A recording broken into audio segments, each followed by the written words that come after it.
A blessed day to all of you, dear friends, who are here with us in the Shrine of Jesus, the Divine Word, and also those who are joining us through this live stream, worshiping with us in other parts of the world. Would like to start this reflection homily with a story about a little girl who had a very busy father. The father was an engineer and made a lot of money, but had little time to be with his family. Every night, however, the little girl insisted that her father read a story before she would sleep. And this continued for some time till one day the great father, who is engineer, that he found a solution. He bought an iPad and where he placed the recorded reading of his child's favorite story. And when the girl would ask him to read the story, he would just play the recorded story. The girl took that for some time, for a few days, but then protested and refused to accept the recorded stories. And the father asked her, why?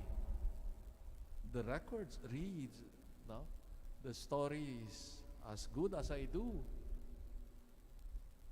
And the girl replied, yes, but I cannot sit on his lap. That is the difference. Maybe the same voice, but I cannot sit on his lap, on your lap. The mystery we are celebrating during this season of Advent and Christmas celebrates the gift of God's presence in our lives. And God has been present especially to the little ones. Today's readings, the visit of Mary to her relative Elizabeth, which is called at times the encounter, is loaded with meaning. Biblical scholars help us appreciate better the significance of this story. It is not just a meeting, simple meeting, but indeed brings out a beautiful message of who God is and how He relates with us. The focus, the proposal of experts is to pay attention to the dialogue. The dialogue between Mary and Elizabeth. Elizabeth's first words are reminiscent of the greeting and praise given to a superior in recognition for her or his advanced status and of the fact that God had blessed that person. Now, blessed are you among women, and blessed is the fruit of your womb. And how does this happen to me, that the mother of my Lord should come to me? Says Elizabeth. Here, Elizabeth acknowledges the superiority of her young relative, Mary, a status position due to Mary's prior reception of God's goodness and mercy. God choosing her as the mother of his son. Elizabeth keeps Mary's motherhood at the center, the primary focus here. After all, it is her role as mother that she will contribute to the salvation of her people. Mary is the mother of my Lord, as expressed by Elizabeth, a designation which Elizabeth articulates her own submission to this unborn baby, and which anticipates already the identification, the identity of Jesus as Lord on the basis of his exaltation. So here we see the reversal of societal convention in this scene of the visitation. As a rule, the lesser greets the greater. The servant travels to the master. The superiority of Jesus over John is highlighted, however, the nature and the exercise of this superior status of Jesus anticipated. So with his coming, these social conventions will be turned upside down. The greater will serve the lesser. In other words, in this gospel account, we see the manner of God loving and saving humanity from the position of service and not of power, as also exemplified by Mary's own example, actions, that she goes in haste to visit her relative, old for such thing as childbearing. It must have been extremely difficult for her to bear a child in her old age. The gospel says that Mary remained with Elizabeth for about 3 months before returning home. Mary, the so-called mother of my Lord, the blessed among women, visiting and serving her already anticipates God's own visitation to his people with the coming of his Son.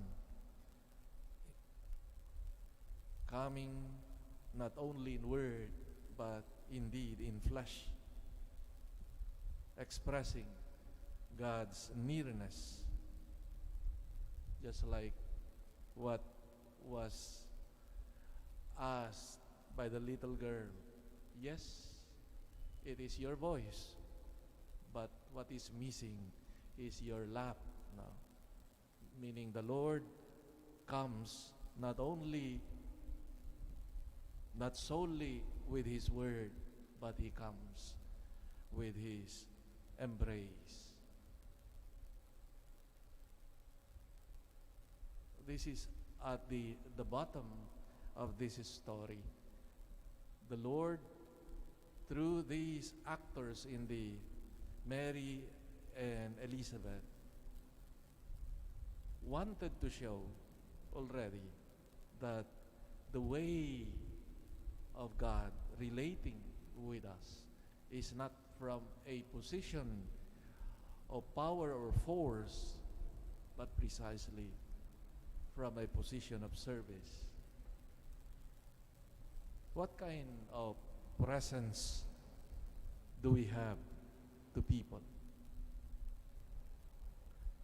Is it expressive of God's presence through our kindness, through our service and compassion?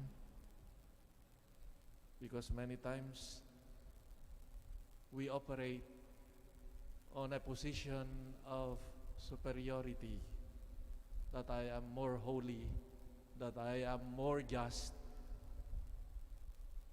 and treat people and look down people with their difficulties and mistakes.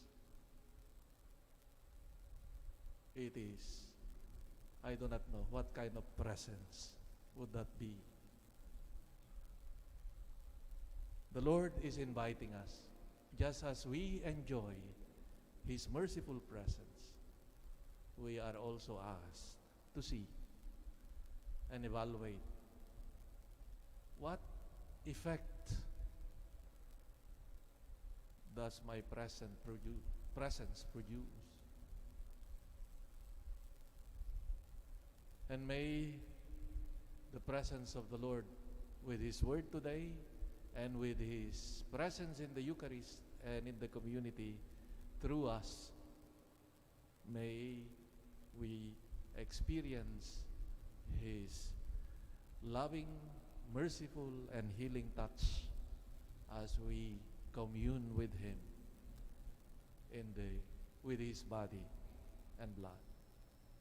And that is the Eucharist, where once again, or again and again, He offers us the concreteness of His presence.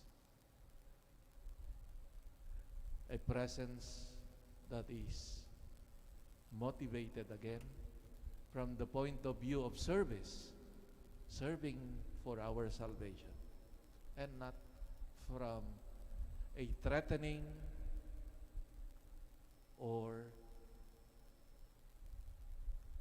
a presence of power, powerful only with His love and mercy, but not of threat, but indeed of His mercy.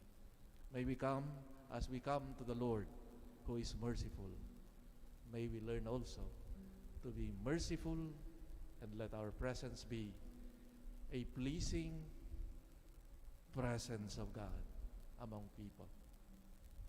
Amen.